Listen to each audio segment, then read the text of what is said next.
If they do that, they're going to be very, very, very, very tough to beat. Wilson! Oh! And we are tied! Let's go! Call them Phi Slamma Jamma. And I don't ever let them forget where we come from. Getting those phones out. Report me acting ignorant. Deon Kris got his way through, and he may go! Kris is in! Houston leads out of nowhere! Seventh heaven for Houston. The Cougars advance to their seventh Final Four. Go Cougs! Let's go! It's so good! The dream remains alive for the Houston Cougars! Welcome into another edition of Let's Rage Coogs presented by the Saxenian Family. A big thank you to Steve Saxenian for being the primary sponsor on this edition of LRC. Big shout out to Star Pizza for being today's secondary sponsor with multiple locations throughout the Houston area. Star Pizza is your go-to stop before or after the game, and today is a really great day to go get you some Star Pizza after a number 8 Houston 67-60 victory over Cincinnati. It was a hard-fought battle. The Bearcats gave Houston everything they wanted and more. They played Houston tough. The game started really interesting where neither of the teams could buy a basket, and something about those Cincinnati rims, whenever a player misses, that thing, like, yeah, this sounds like a brick whenever they miss. But ultimately, Houston found a way to win, and courtesy of their backcourt, their dynamic backcourt showed up today in the first game of conference play. Kingston Flemings led the way with 19 points. Milo Uzan right behind them with 18 points. And like I said, UH gets a win to improve to 13-1 and 1-0 in conference play. Fellas, how are you doing? What do you think about this opening win for Houston in conference play? I think that it was a tough game to get on the road, but in the Big 12, you never know what to expect. And Cincinnati gave us a good punch, a good amount of punches, and we withstand it, and we found a way to win in the end. Tugler made some big plays late. Ooze made that big three to put us up 63-60. That was a big shot. And we got to get off to a better beginning because Ooze had 16 in the second half, 2 in the first. So but look, at the end of the day, we'll take 1-0 with the coaching staff that we have to be able to fix and rearrange some things for the next game. I love Big 12 basketball, man. I love to see the Cougs win on the road in the Big 12, 13 in a row. Milo Uzan shook off a poor first half shooting the ball, scored 16 of his 18 in the second half, was 4 for 5 from 3. Mr. Tugler, after doing basically nothing in the first half, second half at 8 points and 7 rebounds. And then Kingston Flemings, 19 points, set the table. He took over when necessary as well. Emmanuel Sharp didn't score until those last 2 free throws.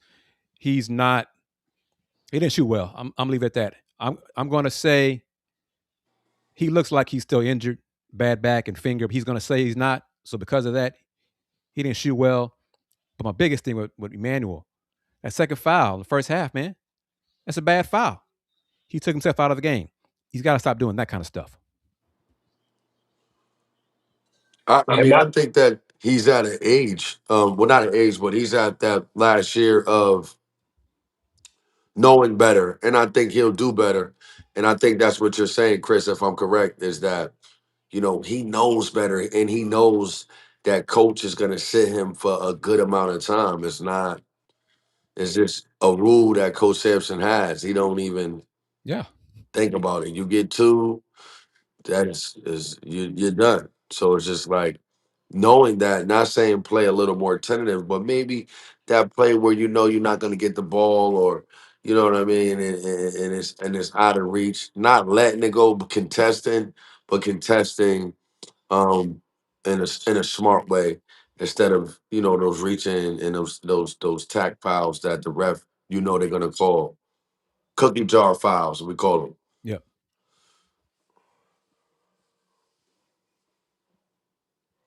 D, what you gonna say, man? Nah, I mean, I pretty much just said it. All road games are hard. tough games. I think we both started our shooting slow, kind of like y'all said. And we just kind of found the rhythm late. Mylar was carried us in that first half. The Ooze got it going. And they both kind of carried the load. Some timely stops, though, in that second half. And that was real big to kind of help, not only start a run, and then extend the lead a little bit. And Tough kudos road to game. Sacco, Khalifa Sacco. Yeah. Came off the bench, first game back since injuring his knee, scored 6 points. And I mean, he finished the floor with a dunk. I was like, look at this. Yeah. But he played well. When the Cougs trailed about, 10 points late in the first half, and the bench had 0 points at that time, it was 10 zip bench points. In the blink of an eye, the bench scored 9 points. Ramon Walker hit a 3. Khalifa scored. It was just good to see different guys stepped up. And that's what it's going to take to win in the Big 12. Different guys stepping up. Yeah. Yeah, much needed, much welcome back for Sacco. You could tell, like we had talked about in previous shows, that his absence had really been felt. And in that first half, he came in huge. Like when Houston was struggling to find any momentum, and Cincinnati went on that 8-0 run, I felt like you mentioned, Chris, both Sacco and Ramon Walker came in and gave a little spark to Houston, and he was a sight, like he was a welcome sight for Houston fans and just Houston in general. I thought he played real well in that stretch when he came in the first half and made an impact right out the gate. What do I think of the foul called Kris Garner's fourth foul? Oh man, I think that was a terrible call. Yeah. That was a terrible call. And see, that's a lesson to our team in the sense of sometimes when the game is close and you're playing on a roll, I mean, they gonna get one or two like that. That just happened to be at that time of the game and for those amount of shots for the 3-pointer. But when you really think about it, I mean, Sinai, he went straight up. He was straight up and down. And the guy kind of, threw his arm into him. Yeah. But, it is what it is. I We thought found a way Sharp to prevail. kind of pushed Day Thomas a little bit. If anything, the foul wasn't on Kris, but they called it on Kris instead. Right. So If anything. And Day Thomas had an interesting game. He ended the first half scoring the last 12 points. And then I think before that foul on Kris, he didn't score. He made those 3 free throws, and that was it for him in the second half. Oh, man, we're going to tighten up. But, yeah, the defense had some lapses. JoJo had some lapses. He left his man for no reason whatsoever twice. Because he didn't, because they didn't even, what I put it, help defense can be overrated sometimes because if the defender is on the hip, they're not really beat. Right. They're still defending the play. And sometimes you could come and help. And it's like, let them shoot that contested one where then we get off the glass, or they make it. And we do the percentage of the contested ones that they're going up with in the lane, we're probably gonna come out with them having a lower percentage and probably under 40% of them making those shots. So, it's just a learning experience. And Houston was much better on the boards. Second half, 18-11. Hell, during the run to get back in the game when they were down 10, they had 6 of 8 rebounds, and that keyed some of the transition buckets as well. So Went rebound. into a little zone. What y'all think about that zone? It would work if they knew what they were doing. Because some of them I think they Coach Tim should go into it more because we haven't been a dominant rebounder. So we need to get more bodies in the paint instead of all rotation. Being caught in rotation and beat on the glass. I like it for the young guys. Yeah. And not having the pressure, because this is the first year, not first year, but we're probably playing the most young guys ever, correct? Yeah. Been a long Like time. at one time, Yeah. like significant minutes. Mm-hmm. Yep. So if this is the first time with us doing that, I like the zone D because it kind of gives us it gives us some leeway to get some of those long rebounds that we probably wouldn't get with rotating and reacting to the ball in a regular man-to-man. So I like it.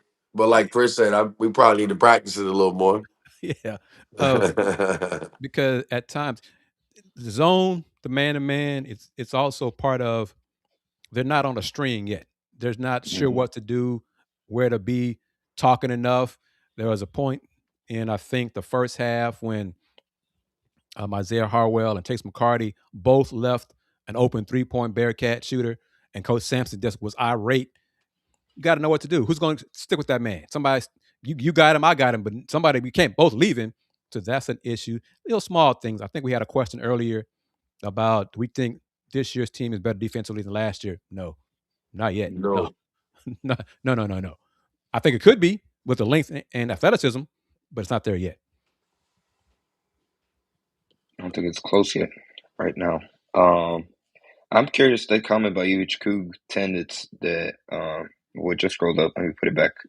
I'm curious to get your thoughts on this, because I felt like the team offensively in the second half, they were better when it was Kingston pushing the ball, and he created a lot of the shots for Milos that saw Uzan get hot, in my opinion. But what are your thoughts? Comment says he feels like you're right. the team looks better with Milos at one, but I kind of disagree. At least tonight against Cincinnati, or today against Cincinnati, I felt like offensively they were at the best when Kingston was pushing.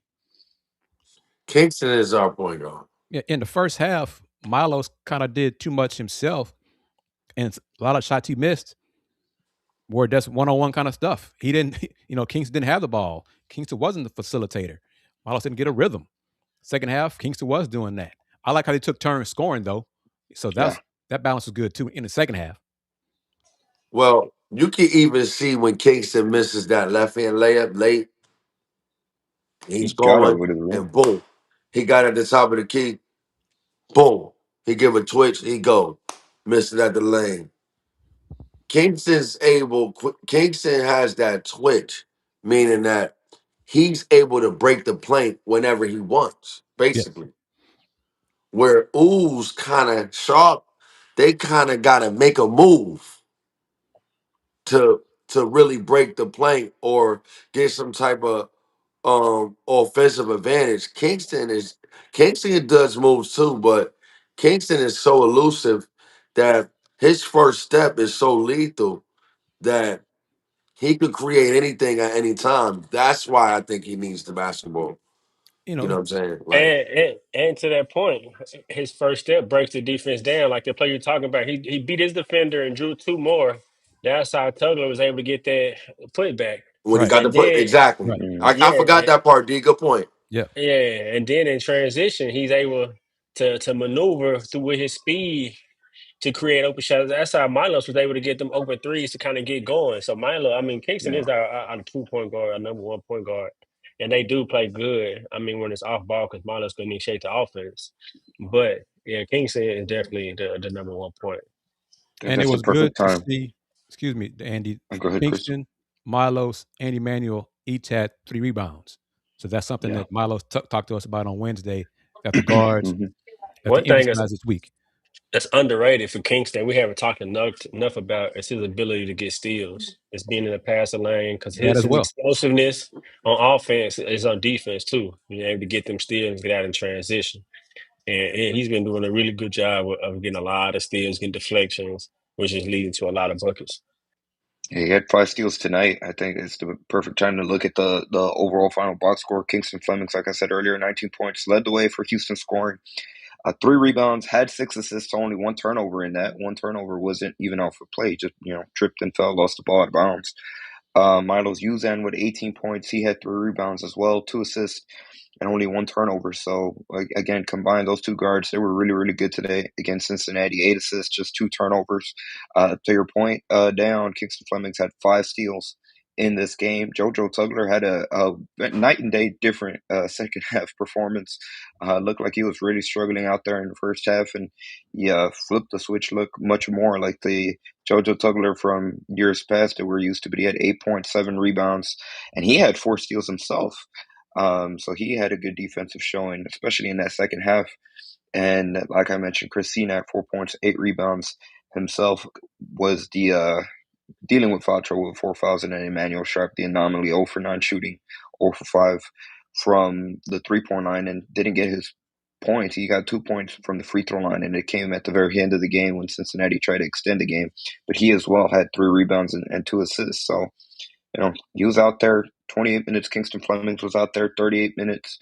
Milos was out there for 32 minutes.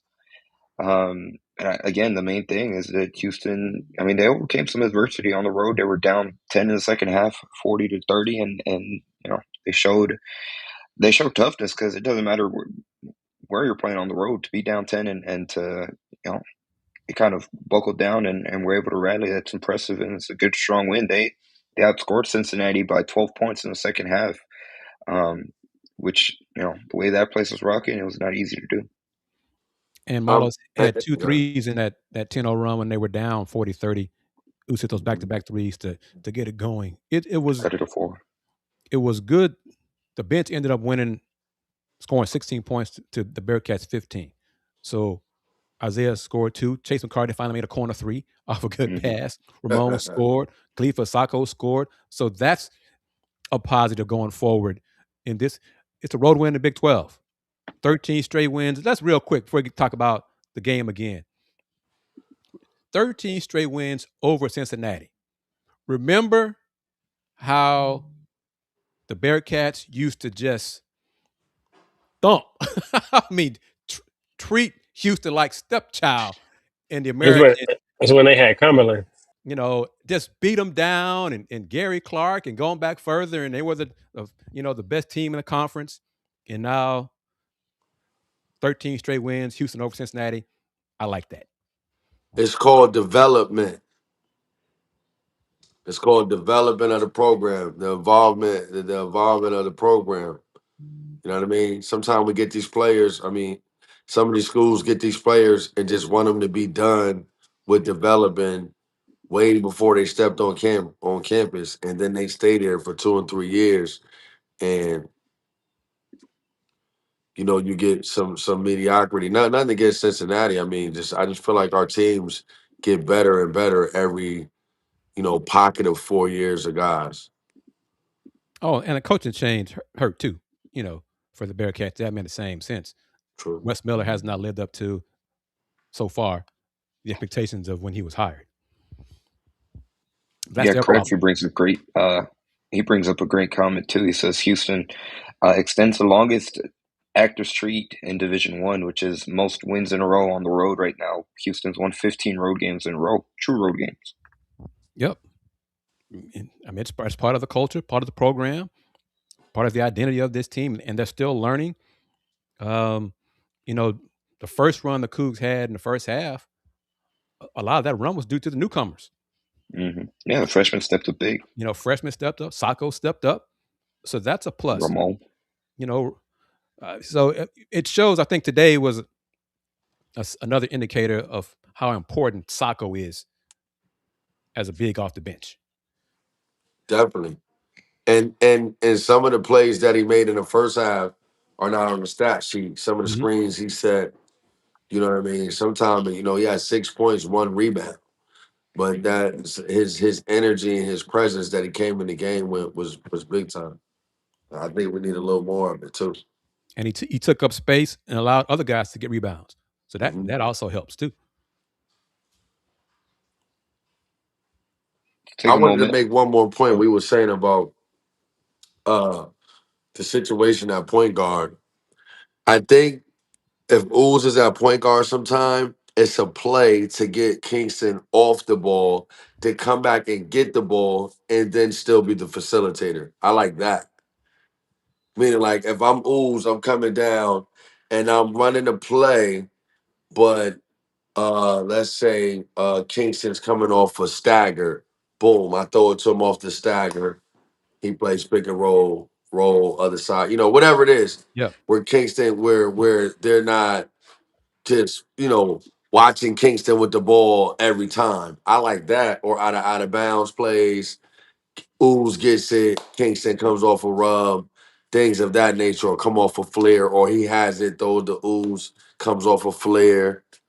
You know what I mean? Things like that. You know what I mean? But as far as when we get that thing off the glass and we're going in transition, that ball need to go to Kingston. When we go when they get the rebound and the other team miss it and we're throwing it to somebody, it need to be Kingston.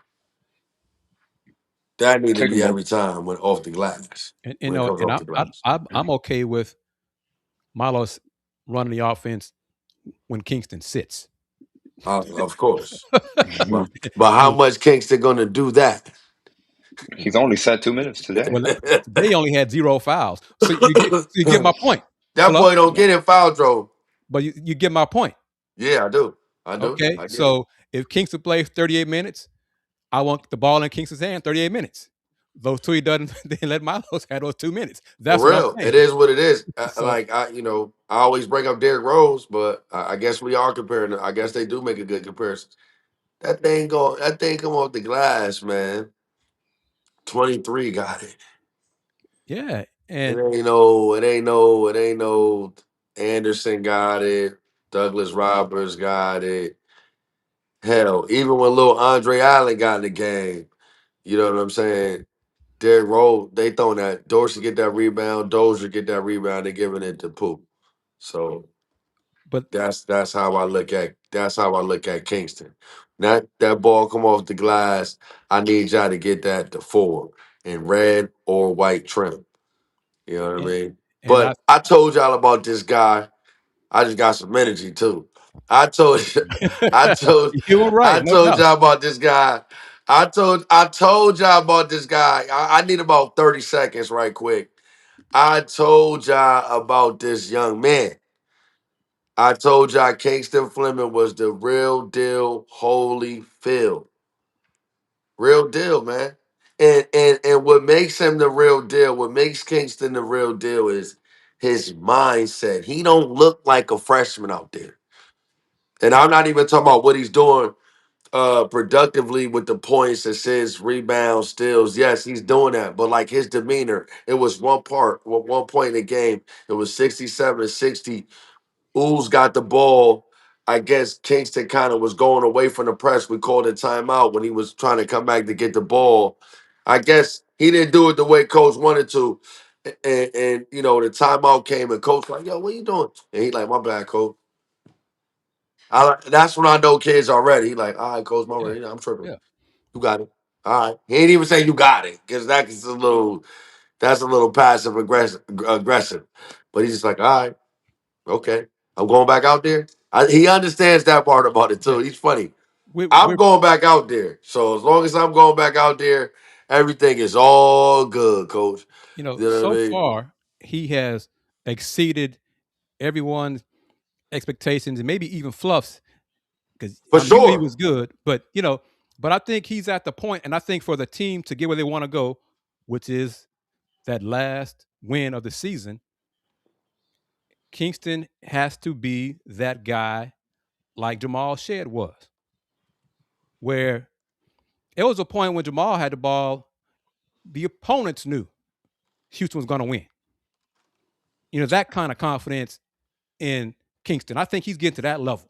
He's got to do it consistently. That's an area as a freshman he's going to be up and down. So let's see what he does on Tuesday. Him and Christian Anderson. Looking forward to that one, boy. Hey, I know Yeah. it's kind of off subject, but it's not. Anything about Cougars is real. So yeah, I'm looking forward to that one. Go ahead, Dayon. No, Um, I was just gonna say, just like Jamal, when Kingston got the ball, he can break down the defense. Yeah. Any time when Jamal had it and Kingston got it, he can break down the defense and get in the paint. And something's gonna happen, whether he's gonna finish or foul, drop off, create for somebody else, just like Jamal in that manner as well. So it could be a balance of Coach Sampson trusting Kingston, put the ball in Kingston's hands, or Jamal told media, he told us there were times I told Coach, I got it. Mhm. We're gonna do this, Coach. And I let's remember see you if, telling if we me get that to that last point. year. Yeah, Kingston get to that point, Coach. I got it. We got it. All right, we're gonna run this play. I got it, Coach. So it's a balance of Coach Sampson trusting Kingston to get it done, or Kingston saying, I think they're "We almost at got it." that point, Chris. Yeah. So that's great to see. I wanted to ask y'all a little sidebar question. I'm sure the Let's Rage Cool fans want to know. Want to hear this too. Have we been paying attention to how Sasser has been playing for them Detroit Well, Pistons? I have. I'm a Oh, Pistons fan, so yeah. oh, oh! And we've been watching Sasser, and also have we been watching QG. Them boys been playing ball. That's been a real great sight to see. Of Chris don't like when I say former Cougs, to see our Cougs in that association representing those Cougars. But Sasser and Quentin Grimes have been playing some good, solid Cougar basketball too. One time I watched and Sasser got the steal was on. I said, "Oh, Yeah, that's ripped it Sam. right at You seen half that? court You seen against that? that. Yep. Well, yeah, you seen that? Okay." Yeah. I said, "Yeah, Hmm. yeah, yeah, yeah, yeah, yeah. That's that Houston Cougar defense right there." Yup. He's finally healthy and he's finally getting a chance, an opportunity, and he's shining. So yeah, look, I'm happy for him. He gonna get Ivy. Ivy, you go listen. Ivy, you got that Notre Dame in you, man. You can't beat him out. You gonna mess around to get him out of there, man. You know what I mean? He's a little tougher. That's a great point by Justin. Justin been commenting. He's been commenting about Mercy Miller. I You up and down see, about it, Chris? no, I'm no, not. no. Today, I mean, you could have said Emmanuel because Emmanuel wasn't shooting well, but defensively, Emmanuel's still a better defender than Mercy, and I think Hmm. Coach trusts that part more than anything. So I'm not sure where else would he have played during the comeback. Um, I Well, no. think this, Chris. I know D love this subject right here. D love this subject right here. But you know what? Go ahead, D, because it's on your brain fresh. Nah, I would say I was just gonna say we really will never know because he didn't have the opportunity. All he needed was the opportunity, and I think this was a good game, especially when Manuel wasn't shooting the ball well to try to get that spark and give him the opportunity to see. Because we showed last game defensively, he made consecutive stops, got rebound, he did all the things that is quote unquote culture for us. But then today, he just didn't get that opportunity. That's all I was gonna say. No, but what I'm saying to that is in the second half, Milos had her going, Kingston had her going, JoJo finally woke up. Emmanuel didn't need to do anything. I mean, he threw up a few bricks, but everybody else did their part. So who would Mercy have taken the points from? Milos, Kingston, who? Well, those 8 minutes, so when Ooze sits down, that's 8 minutes, right? And we're just going on the game tonight. If Ooze sits down, that's 8 minutes. Sharp sat down for 12 minutes, that's 20 minutes. Kingston got sat down for 2 minutes. That's But 22 no, minutes. second half. Oh, second half, it was slow. Yeah, the minutes Mercy got were in the first half, and Kevin was done with him after that. First Yeah. half. Yeah. Second half, it was slow. To your point, Chris, Emmanuel Sharp played the whole second half. He was in there for the whole 20 minutes. Kingston played 18 of the 20, and then Milo's 17 of the 20. Y'all know how I feel about Emmanuel. When his shot isn't falling, get to the free throw line. Don't take those off balance bad shots. Drive and get to the free throw line. Get fouled. Draw some fouls. You're a good free throw shooter. He didn't I do just that. don't know why he shoots so many off balance. I just don't understand how we haven't fixed that yet. Like as far as or whoever he's training with, whatever. Like when your shot's off, you have to go back to doing everything correct. Because when you hot, you can do your hand a little bit. You can play, you're in the zone. But he needs to really hone in being more disciplined with his balance when he's shooting the ball. He You he know what I took mean? some. He checked shots when he never got hot. He never warmed up. Yeah. Exactly. Great point.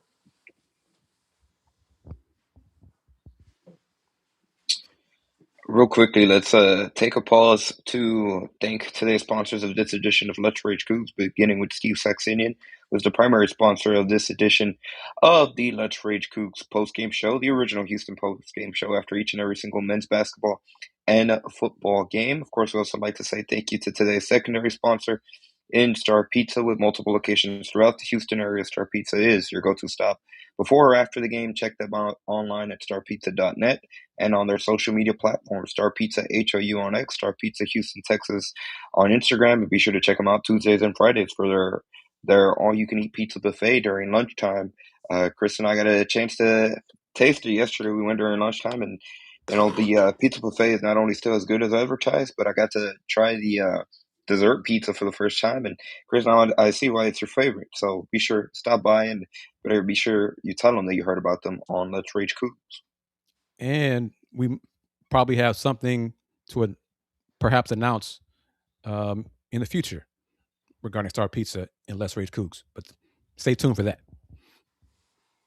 I wanted to bring up one thing that I keep seeing in the comments, and I just don't think we're going to see it. I'm curious to get y'all's thoughts about it. They keep asking about, there's been a few people about Kris and and him, developing a post moves. I think we're in January. I don't think that's his game. Two, and Kris, you were there on Wednesday when Milo's talked about it. Milo, I believe it was Milo's that said they prefer to have him, be that stretch four, right? It spaces the floor. It gives both Milos, and we saw today Kingston chance to be able to attack and get all the way to the paint. And I just his strength. He got the first basket of the game, and they got it to a sweet spot, that short corner jumper. He's almost always automatic there. I think if anything, they're gonna try to find a way to get him to get the ball in that spot more often. But I don't think we're going to see any post moves from Kris and and quite frankly, that they just don't have anybody on this team that can be like Jawan Roberts. Yeah, I mean, It's and not Tugner.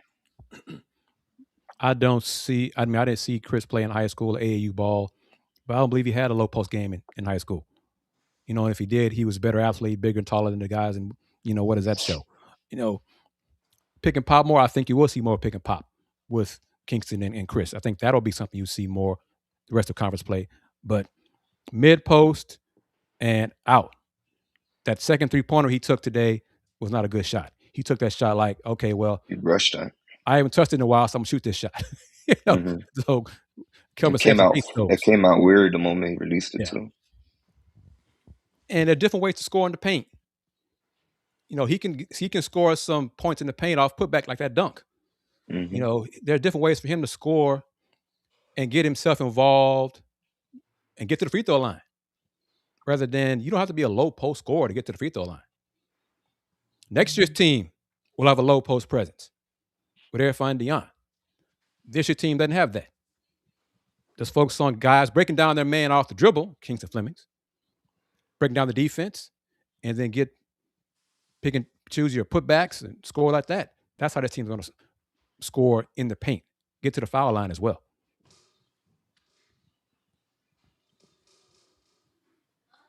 And maybe some hollow action too. How about that? Fluff hollow action with Kris and JoJo. Say it again. Some hollow action. Yeah. Who's at the high? You call it.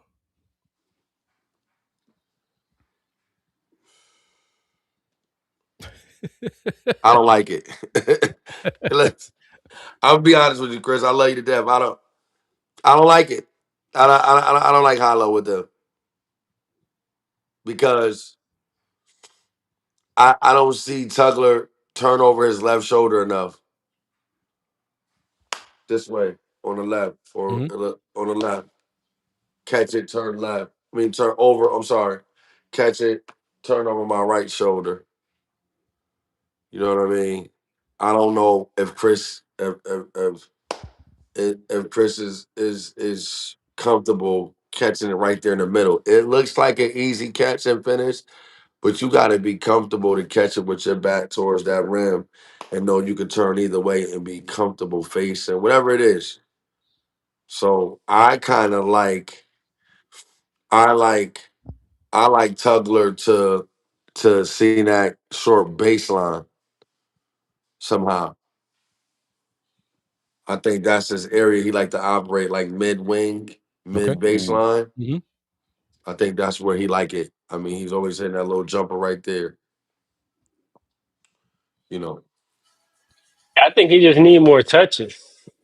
True. I think that's the main thing for me, or just watching him. I think he just need more touches. Any areas we talking about, they're talking about mid posts and then like those areas, he just need more touches. I think once the game gets going, we get to playing so fast, we get to playing a lot through Kingston, and rightfully so. Man, Yeah. it is times in the game to where maybe we can run a set to throw it to him and let him get a touch and go beat his man. I mean, because he's better than also the players that's guarding him. So I don't necessarily, in my mind, I'm thinking we need a low post score him to make a post move. Because Jaywan wasn't doing no drop steps. He was mostly getting to that left hand hook. Yep. Or sometimes the drop step with that left hand if he has someone smaller quickly so much. So for me, he just needs those touches to be able to show his first steps, to turn and face and pull up. So he got like a Tim Duncan like game to where he can turn and face up, shoot off the glass, he can shoot. And so I think in my mind, he just need more touches. I'm looking forward to seeing what it does Tuesday against Texas Tech. Justin Singleton says he doesn't feel like UH's big men have enough finesse or touch at the rim.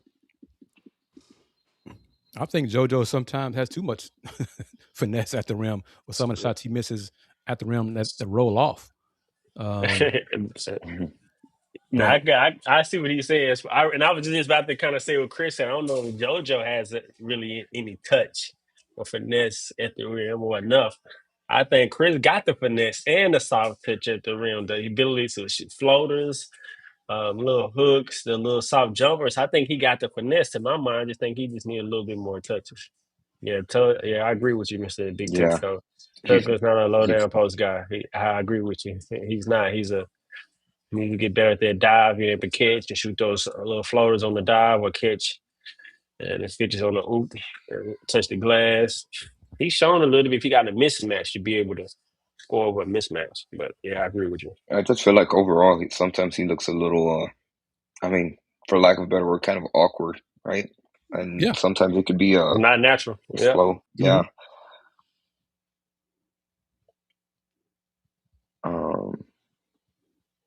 I want to bring up another comment, and I'm hopefully Fluff can join us soon. But we kind of talked. We talked about Kingston, but overall, how do you feel like the freshmen handled themselves in Big 12 play? Their first real, true road game in a Big 12 play, and on the road, hostile environment. Like we mentioned, I felt like they were key. They provided pivotal minutes in that first half. They came in and kind of stopped the bleeding at the beginning for U of H.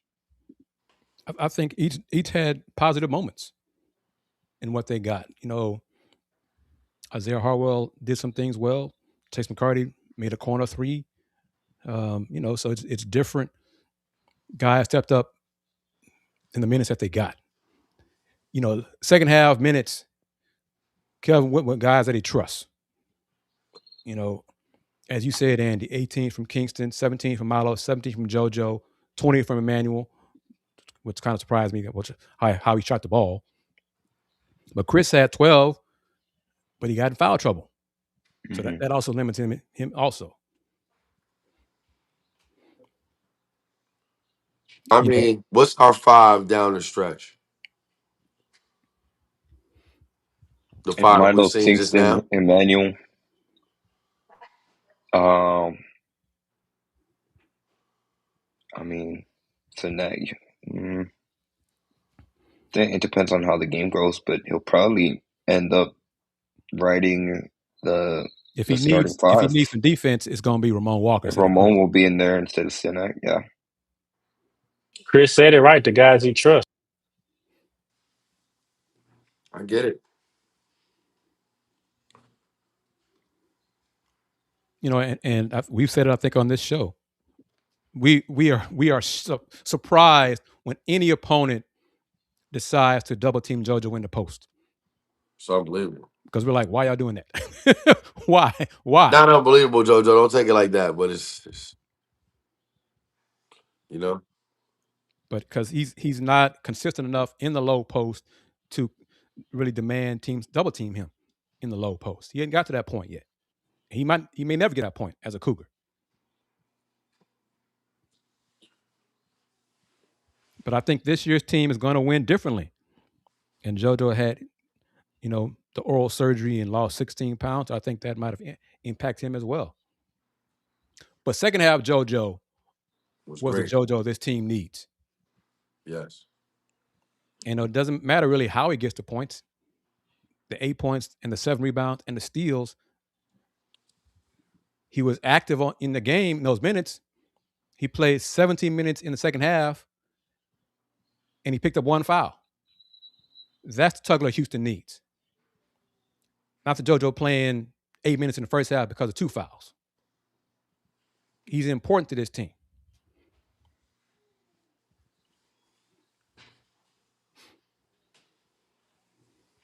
And we thought the fourth foul on Kris was not the correct call. Kelvin at that time would be livid at Kris for being there and putting himself in position for the ref to call it, which also goes to who Coach Sampson trusts. So he wasn't going to keep Kris on the floor when he has Ramon and the fifth-year person in the program. Yeah, that's true. That's true. And second half rebounding. Ramon. I just wish Ramon would maybe. I don't know. I don't. I know Ramon. Has Ramon been wearing that number all this time? Yep. Yeah. Okay. Okay. I just, I just listen. I just wish Ramon would just score with that number on. I don't know what number does he wear. Ramon wears 3, right? Ramon wears 3. Okay, I just wish he scored a little more with that number 3 on. You know what I mean? That's just a little more. I mean, he's knocked down his 3-point shot at Okay. a higher clip this year than previous years. I think he's finally healthy. But I gotta talk. I gotta talk to the coaches. I gotta talk to the coaches. I know I got some stipulations I need to get for that not to be worn, but I know where I you were just, going, brother. I just when the guys come in, like give it to Kingston. You know what I'm saying? Give it to Kingston. Let Kingston do what he got to do. You know what I mean? But the coaches got to ask when there's somebody come in, they say, "Hey, let me get that number 3." I just wish somebody be like, "You want to wear 3?" Sheesh. Okay. Yeah, you put that thing in the hole now. So that's all. I just but he's messing with you, representing 3 Ramon. in another way with the Cougar culture. That's true. So That's he's doing true. it that way. True. True. That's more important than anything. No, I'm just messing around. I was messing around with my guy before about that. I actually ran into him at the game and was messing with him. And he was like, I shoot the ball too. We was messing around a little bit. What's my guy name? He played with the Rockets for a while. What's his name? Shooter. Armani Brooks. Yeah, Marty Brooks. He's like, well, listen, I shoot that. I said, you right, Yeah, young he fella. did. And he was a good rebounder, You too. right, young fella. Yeah, for young, sure. young Yeah. fella. He's like, hold on, OG. I shoot. I put that ball in. I said, you right. You right. You Sweet. got it. You got it. Yeah. Real quickly to go to the comment by Justin, I believe it was Justin Singleton, about the rebounding. And Kris, I think you were going to make this point, but first half, Cincinnati out rebounded Houston 19-16. Second half, much better job. Houston, they out rebounded the Bearcats 18-11. So they cleaned that up in a huge way. And lo and behold, JoJo Tugler, big reason for that, had 6 rebounds in the second half. At one point on the boards, it was 15-8 Cincinnati. Mm-hmm. It ended up being 34-30 Houston. I blame Tugler though. Yeah, he's part of He's that. just not. I think he's good on the defensive rebound, but he doesn't get enough. Like boom, like the putback he got when Kingston missed that layup. We Yeah, need more of those from him. You yeah. know, of course, those are more points and rebounds at the same time for him. It was almost like he attacked the glass more because we were in dire straits, but he needs to have that mindset when we're not. The second half Tugler is the Tugler Houston needs. Yes. And the low post threat may not be on this year's team. Okay? It may not be it isn't on this year's team right now for sure. There's no consistent go-to low post threat. But there with this year's team going to be different ways for them to score in the paint. Mm-hmm. Next year's team, this won't be an issue. You got big fella coming in, number one center in the country. He's more comfortable on the block. That's a big boy. I think Coach Sampson will feed him the ball. But this your team that isn't on this squad. So look at it. Look for different ways to score. I think Kris will be back. What do you think about Mr. Big Texco's comment about he thinks one of the reasons because they switched so much so JoJo Tugler's out of position guarding guards? But no, but that doesn't to Fluff's point, that doesn't stop him on the offensive end for getting those putbacks. Right. He's not around the rim for those. Right. That's what we're talking about. But there's also times where he just what was it where he has like he's had some 3 rebound games. He had about 4 games. Andy, I think I've asked you on the spot a lot. He's had like 4 games with 3 or 4 rebounds. Yeah, he hasn't been himself. He hasn't been in a rhythm. Acceptable. Could be because no off season because of the injury and the surgery. That could be part of it as well. First half today, he was awful. He was non-existent. Second half, he got it done. So second half, he cannot be a no-show on Tuesday against Texas Tech. No. That's a great segue, Kris. Since it is conference play, let's look around the Big 12 conference and let's see how the games played out or are currently playing out around the league. So Arizona's leading Utah 77-59 with just under 10 minutes left in the second half. BYU beat Kansas State 83-73. Texas Tech got a win over Oklahoma State 102-80. UCF knocked out Kansas. Correct me if I'm wrong. That game was in Orlando, Kris. Correct. So they back-to-back years, the UCF beats Kansas 81-75, and then TCU beat Baylor 69-63. And then going back to yesterday, Friday, January 2nd, Iowa State opened their conference play with a big win over West Virginia 80-59. And then game that's as of now 4:32 Central Time that we are talking, Colorado and Arizona State are in the first half. About halfway through the first half, Colorado leads 21-17 over Arizona State. Yeah, most likely those two teams will be playing on day one of the Big 12 tournament. Those are 2 of the 4 or whatever it is. Yeah. Any scores catch your eye so far? First games. Well, Darren Peterson played today for Kansas.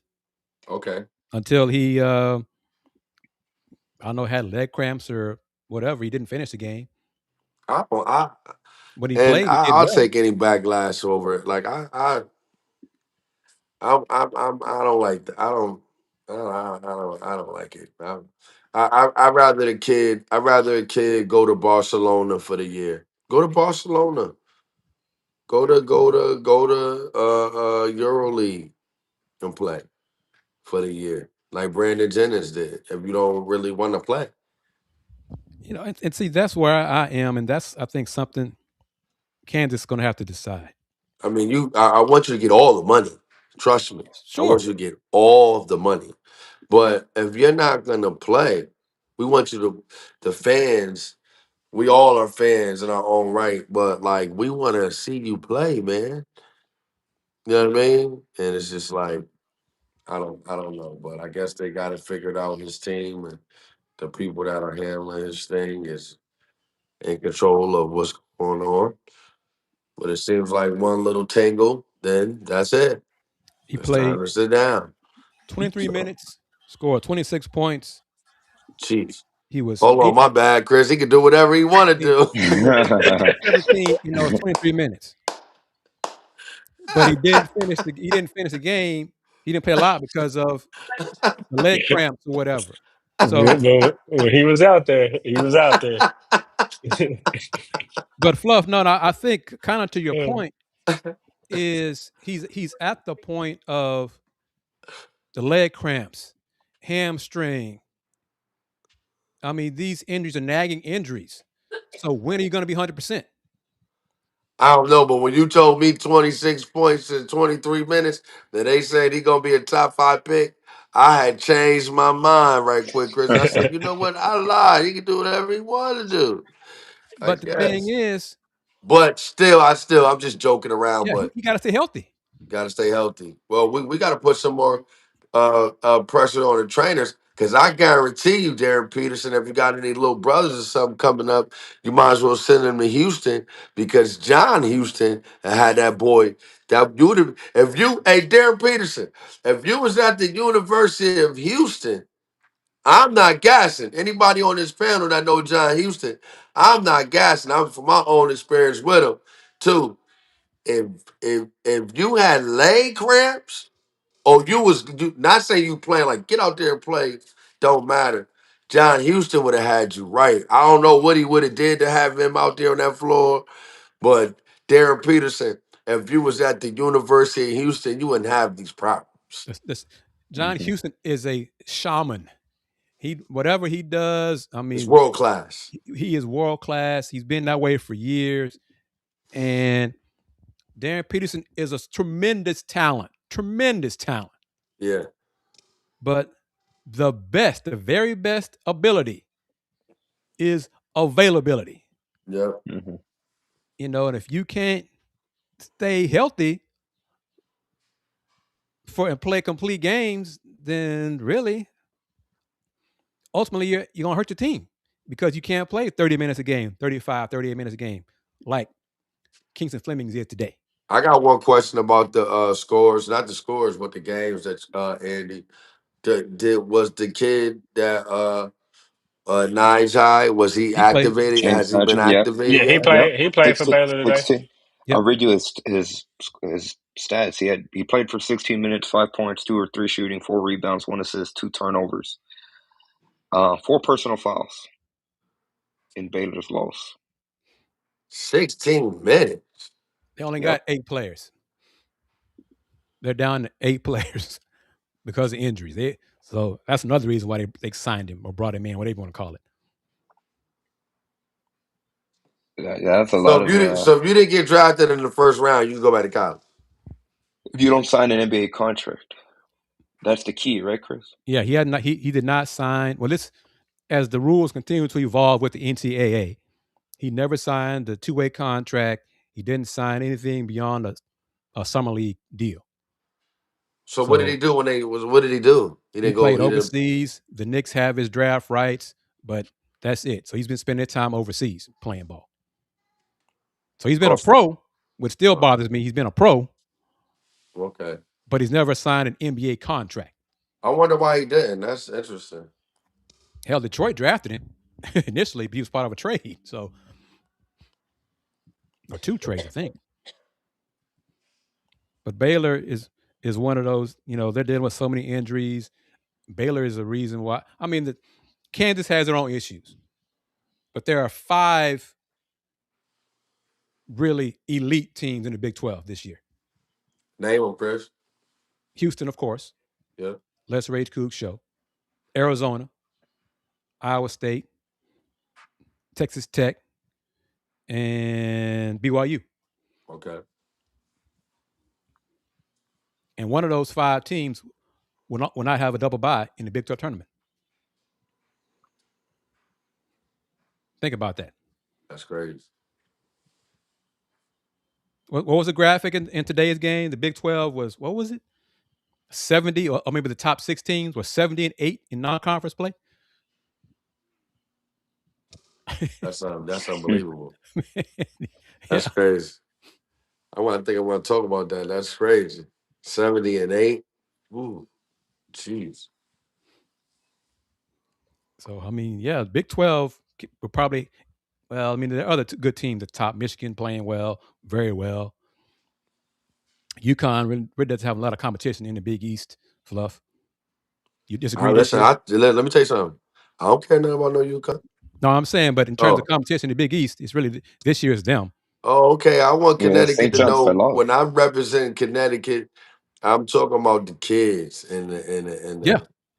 what we doing. And people always ask me, man, are you a UConn fan still, even though you play for the Houston Cougars? I tell them all the time, it's Houston Cougars. They ask me, who gonna win the NCAA championship? I said the Houston Cougars. They say, who gonna win the basketball championship? Houston Cougars. Baseball, soccer, badminton, rowing. You know what I mean? It's all H-Town. Yes, So, sir. Yes, sir. you know what I mean? I just UConn. And it's so crazy, it's 35 minutes away from my house. 35 minutes. But you are That's it. loyal to the University of Houston, as all of us are. My one of my best friends in the whole wide world, Ryan Gomes, is at Providence College. And he's on me. Yo, come to the game. I said, man, I come to the game. The people gonna catch me at the game. We mess around, get a picture at the game. I ain't even been to see my family at the game in Texas. I can't do it. That's Yeah. enough. That's only an hour away too. Yeah. You're going to be at a Houston game before you go to any of those games up there. I cannot, Chris. I do not disagree with you. I do not disagree with you for 1 second. Yes, But sir. yeah, I was just wondering if that kid played. And 70-8 is diabolical. Yeah. Uh, They said what you said the other day. I mean, I guess last week we was talking. I guess that's real about um, it being the second best league in the world, the Big 12. so Brett Yormark said, yeah, top of it for sure. The bottom 8 got some work to do, but the top part for sure. Just got an email from UH having issues We have post game audio from the Bearcats. You got audio from who? from the Cougars. You just sent it? Oh, you Yeah. said audio, not video. Okay. No video, just audio only. Let me see if I can. Let me see if I can share that. We can hear it for a little bit. While we do that, taking a quick question, we feel good about Zion Chris hitting the current transfer portal. I think Yeah, it's a good of move course. for him. Good for him. Hopefully, he finds somewhere that can use his talents because he's an explosive runner with the football. All right, let me see. Yeah, it's literally audio, so let me try to make it small and let me see if we can hear it.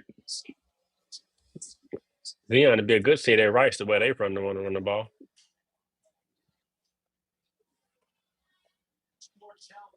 Can y'all hear anything? No. Let me try. Hold up.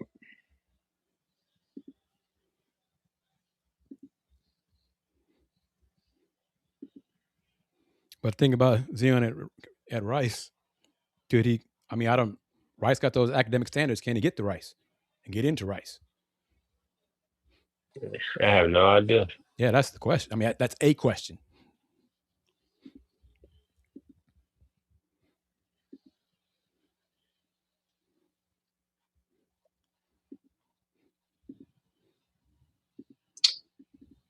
Yeah, if you can't get it, don't worry about it. We'd have to probably tweak the audio later on, anyhow. So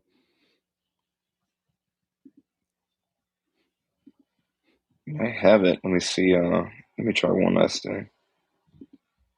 I mean, you showed me. Has anybody posted it on their social media, and you could just screen share it that way? No, they haven't. I mean, it's audio only, so I can stick it on a video. It should take a while to download. But let me try one last thing. See, we could squeeze in right here, Dayon, while Andy's working on that. If we were there at the game, we'd have some post game video. You know, just saying that's still one of our goals is to be able to go to some road games and especially the Big 12 tournament and provide content. And no shade on our colleagues, but we do things differently than they do. We have our own niche. So we could probably do some things here on Let's Rage Coogs that they won't do.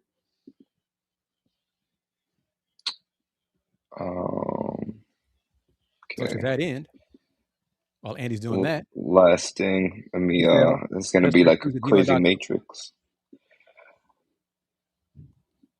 Let's rage coogs at gmail.com if you want to contribute toward the travel budget for 1, 2, 3, or 4 of us for this season or future seasons.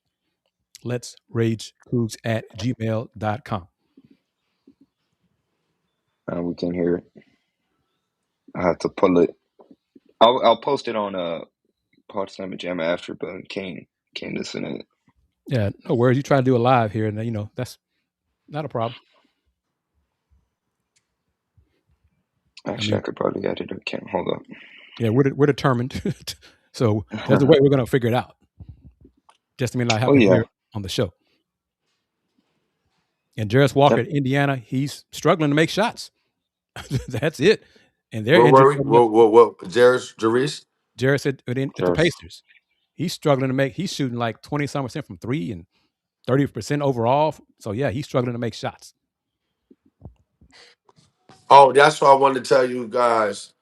We're gonna set it up. We'll talk on off the air, but we have a former player that we're gonna bring on if we can very soon.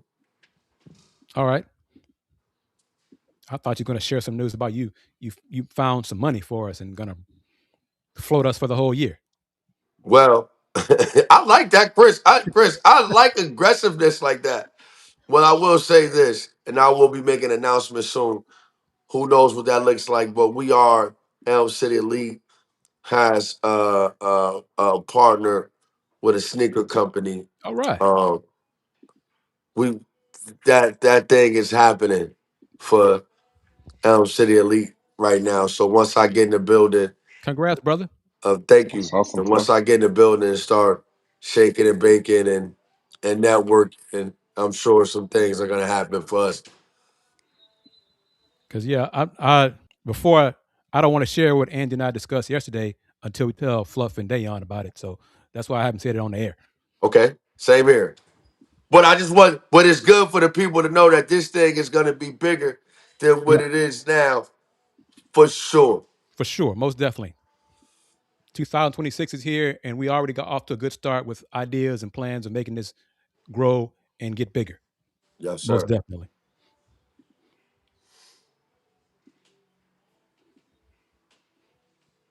But who's the comment here from? Was it Daryl? We kind of touched on Mercy. We'd like to see Mercy get more minutes for sure. We would, but we're not the coach. So, coach in the second half played the guys he trusts the most, and just leave it at that. And you can argue if that's good or bad, but that's what Coach Sampson does and did today for sure. I mean, hell, second half Milo's today was good, Milo. So you get Milo second half, Chuckler that's second something half. to build on. Yeah, that's something to build on. Need that for sure. Tuesday against Texas Tech. And Andy, I have not heard any more about if a certain someone's going to be at the game on Tuesday. But if I hear, I'll let you know.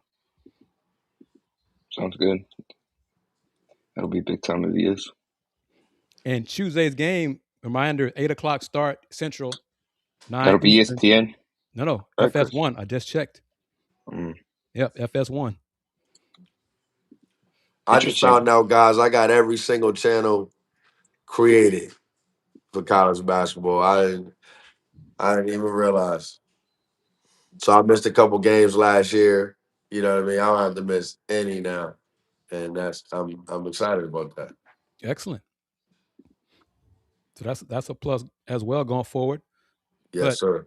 Any comment? No, excuse me. Any questions from the audience that y'all want to ask us in these final minutes of today's edition of Let's Rage Coogs?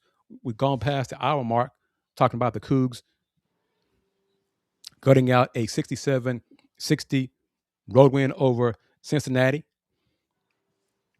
From a conference perspective, the Bearcats needed this win.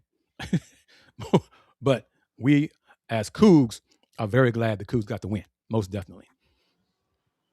One game at a time. What does Houston need to do to get a win against Texas Tech? We want to Control go tempo first.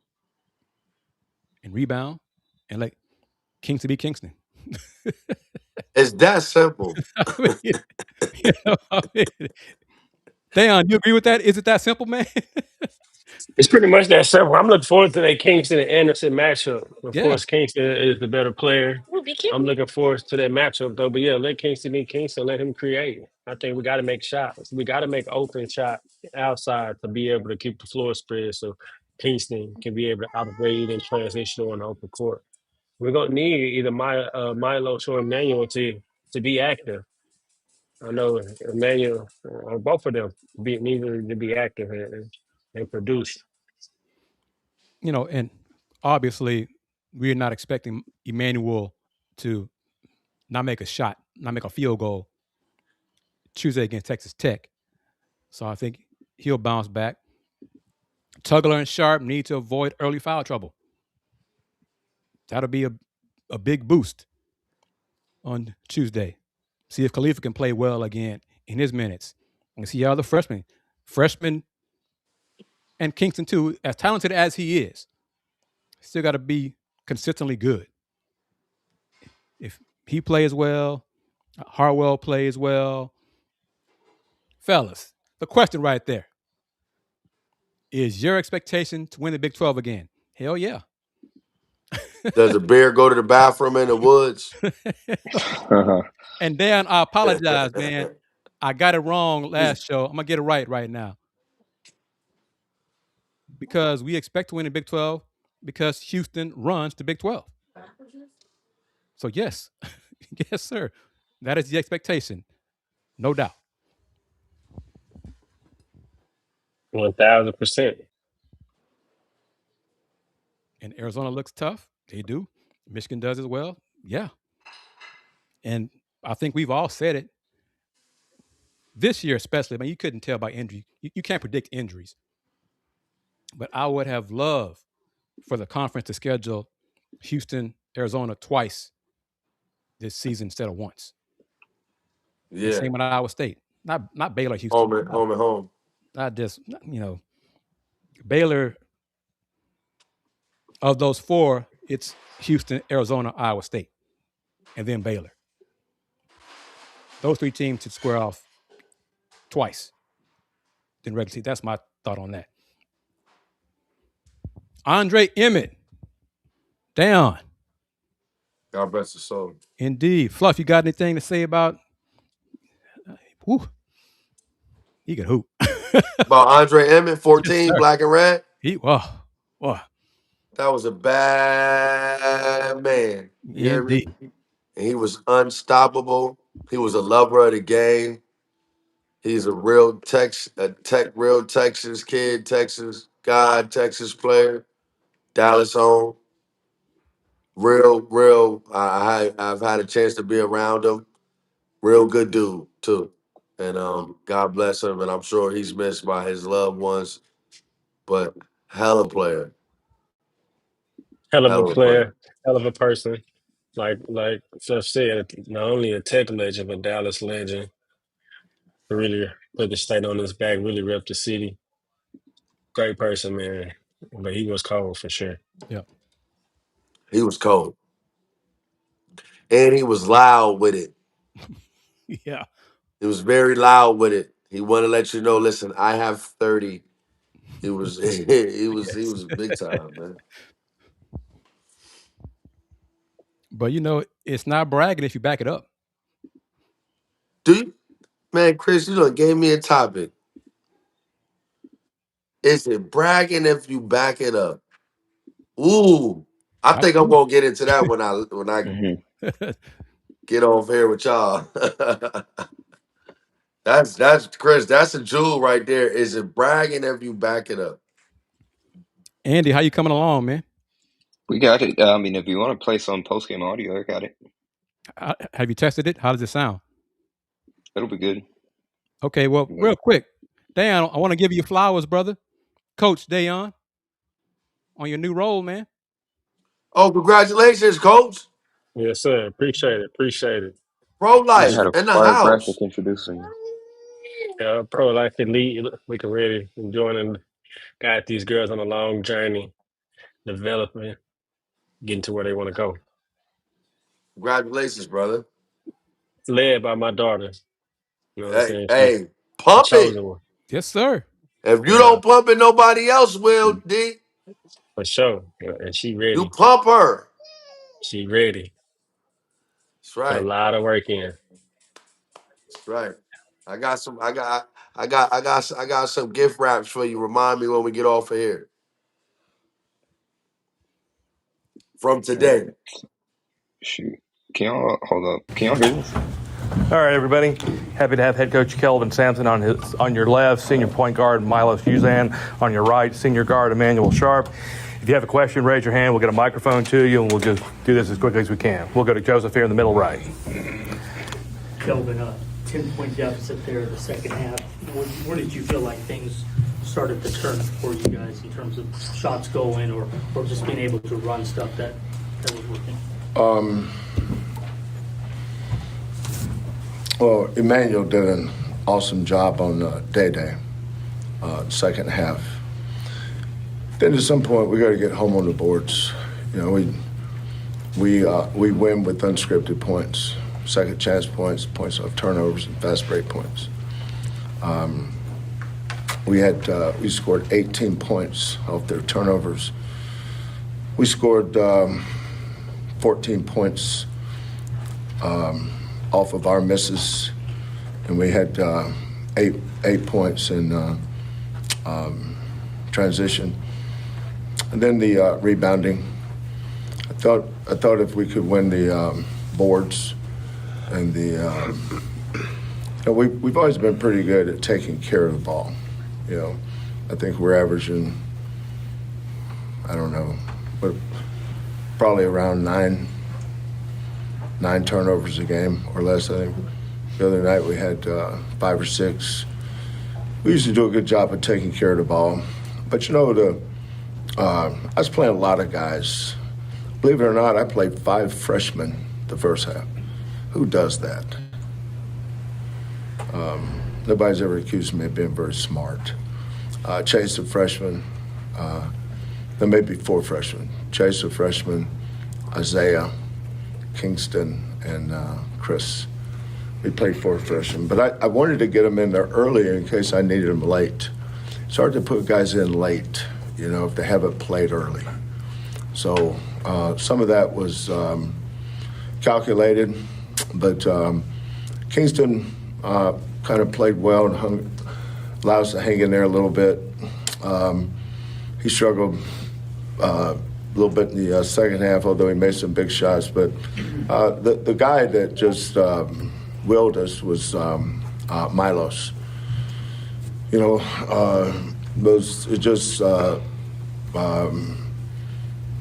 we play in the Big 12 tournament. You did that too. Yeah. In the Big 12 championship game against Arizona, I think he made 6 threes in that game. And then in the game to go to the Elite Eight, Purdue game, I think he made 6 threes. So, you know, he's been struggling a little bit, but, you know, it's still early for everybody. But, you know, this is always a tough place to play. They have such great tradition here and great fans. And Wes's kids really play hard. So, tough game. We're, you know, just really fortunate to get out of here with a win. Lawyer front right. Milo, you had 16 points in the second half. Was there something different that UC was doing in the second half that allowed you to get your groove going? I think it was just Coach came in the locker room and said our seniors weren't stepping up. I think we just kind of took pride in that, even defensively. Took the challenge on Day, who was killing in the first half, and I felt we needed help on offensive end. So just try to do whatever it takes to win.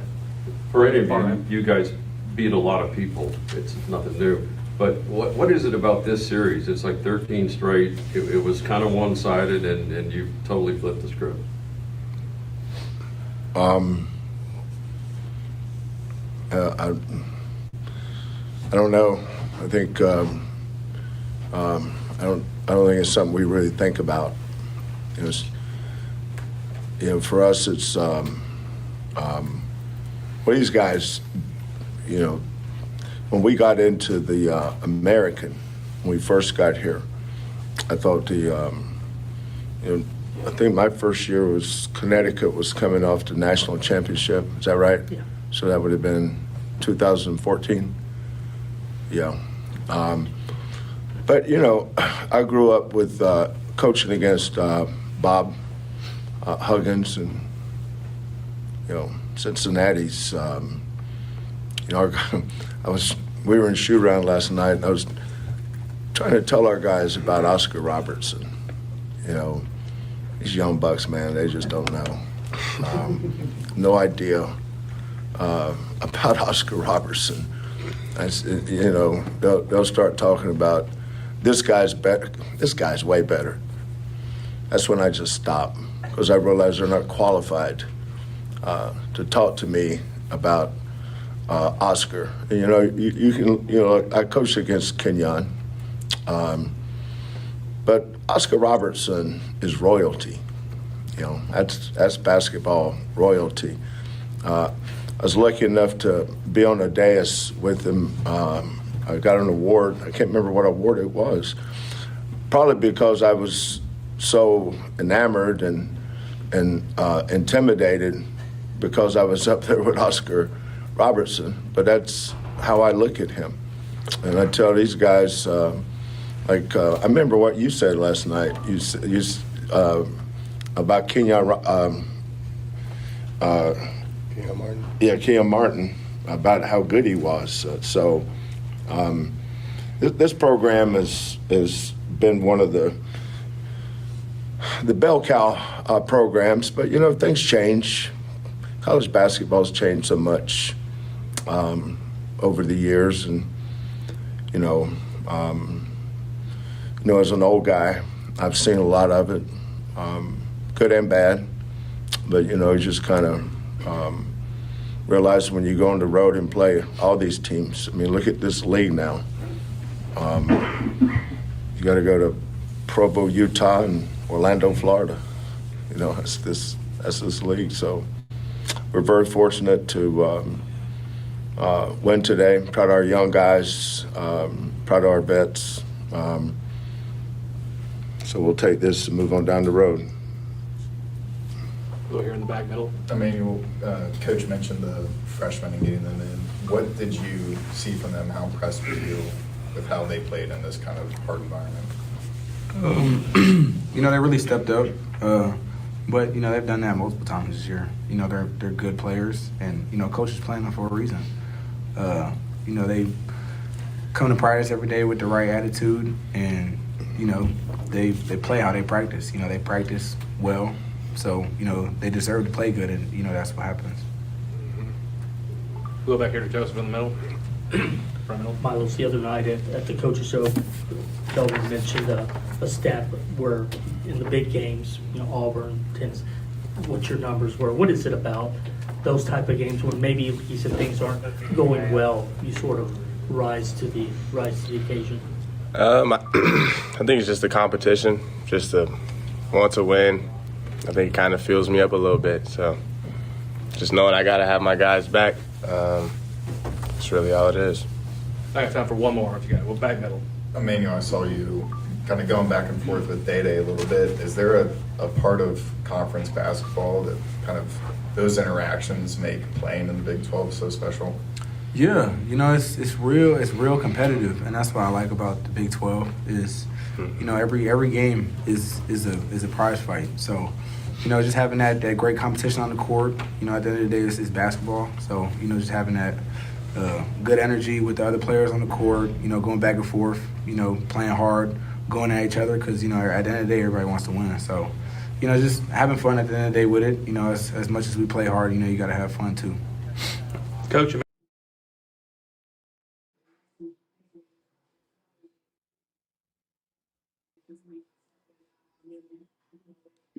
Took a second, but once again, that was post-game comments from head coach Kelvin Sampson, guard Milos Uzan, and guard Emmanuel Sharp after Houston's 67-60 victory over Cincinnati. To me, the quote that caught my ear was when Kelvin Sampson, I think it was Milos, who said the message at halftime was, he got on the seniors. They weren't doing their part, essentially. That's the big takeaway from that post-game presser. He challenged them. And them. It worked. Yeah, he challenged them at halftime, and they stepped up. Emmanuel played his better defense. He avoided foul trouble for much of the second half. And even not just the seniors, the upperclassmen, because JoJo stepped up and played better in the second half. That's what this team's going to need. As good and as talented as Kingston is, still need the upperclassmen to do their part in team success this season. 100%. With that being said, that's going to do it for this edition of Let's Rage Coogs. Big thank you to everybody that took their time out of their Saturday afternoon to join us following Houston's victory over the Bearcats. Houston opens conference play 1-0, and they'll be back at it Tuesday, January 6th from inside of the Fertitta Center at 8 p.m. Central Time when they take on Texas Tech. So that'll be a big matchup from the University of Houston campus. Final look at the box score again, Milos. Kingston Flemings actually led Houston in scoring 19 points, 6 assists, 1 turnover.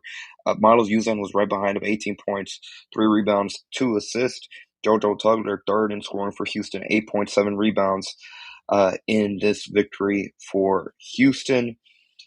Big thank you again to everybody. Big thank you to Steve Saxenian, to Mike and Jennifer Pittman with Star Pizza. And one final thing for me, if you are interested in being a potential sponsor on future shows of Let's Rage Coogs, reach out via email, letsragecoogs@gmail.com. LRC, the original Houston postgame show, after each and every single men's basketball and football game. If you missed the graphics that we pointed our stats, for lack of a better word, 1 week coverage is a 7-day window from our coverage of Houston, LSU. We damn near had almost 400,000 views in just 1 week of content that was going to practice, videos, clips from the game at NRG Stadium between the Houston and LSU bowl game, post-game coverage. Obviously, that includes Let's Rage Coogs, all the things. So, again, like I mentioned, after Houston's win over LSU, I think that Pod Slam Jam and Let's Rage Coogs is a sleeping giant as well. So, big thank you to those of you that have supported, and be sure to reach out if you're interested in supporting in many more ways. We got plenty new plans that we're hopefully are able to put together for this new year in 2026. And Andy, one more time, what was that number for 1 week, Fluff? For 1 week, Fluff, what was the number? Let me get you the exact same number because it was an estimate. If you round this is for football. It was. This for was football. Well. So some of it included.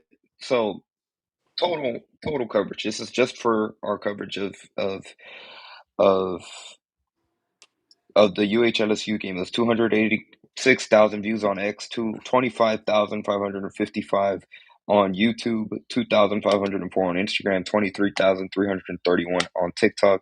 And for the entire week, so from December 23rd to December 30th, this is combining with our coverage because obviously Houston, Middle Tennessee played in between that stretch too. We had some practice availability from the men's basketball as well, 391,149. So damn near 9,000 short of 400,000. That's total coverage, both football and men's basketball, just a week window. So from December 23rd to December 30th, 391,149 combined. And that includes YouTube, that includes X, Instagram, TikTok, all the things. So I'm going to put it on the screen, Andy, and cover our faces, but this is it for everybody to see it. All right, I'm going to make it bigger and shrink it in. So give me a second here.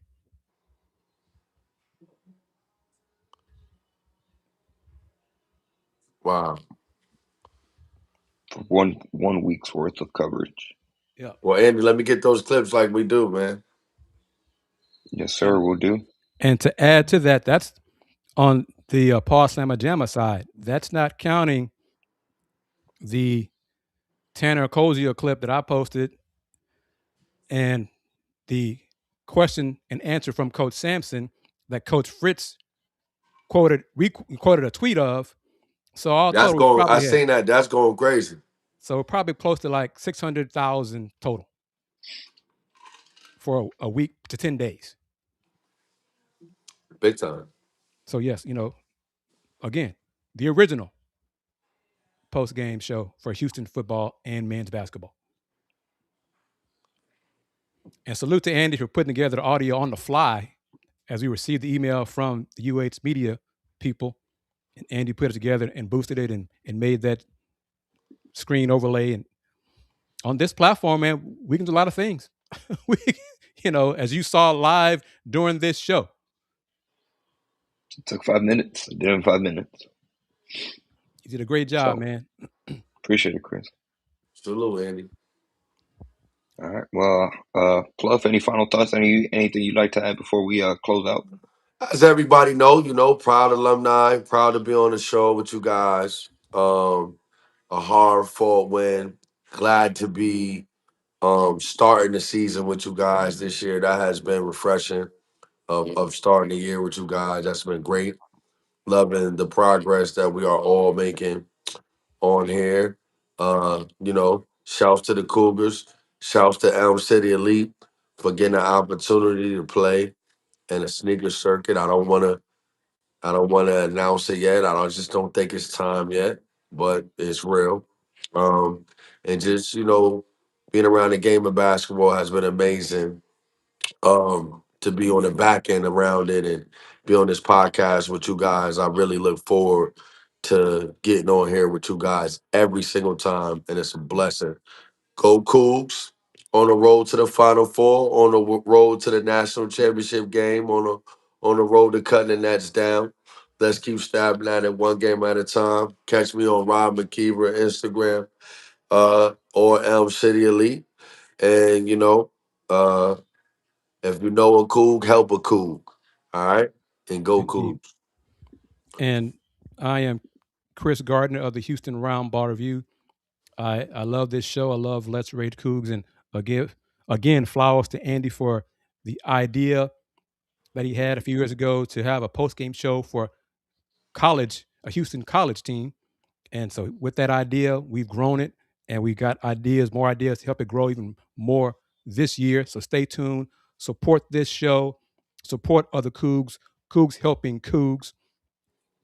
Join us again January 6th as we discuss what we think will be a hell of a matchup between the Cougs and Texas Tech. I think the Cougs will win and improve to 2-0 in the Big 12 play. So join us after that game. 8 o'clock Central start time, 9 o'clock Eastern, game on FS1. So it's going to be a late night for us on LRC, but we'll do it anyway. So please join us. And for me, Houston Round Ball Review, since 1994, the Houston Round Ball Review. Local name, global perspective. Go Cougs.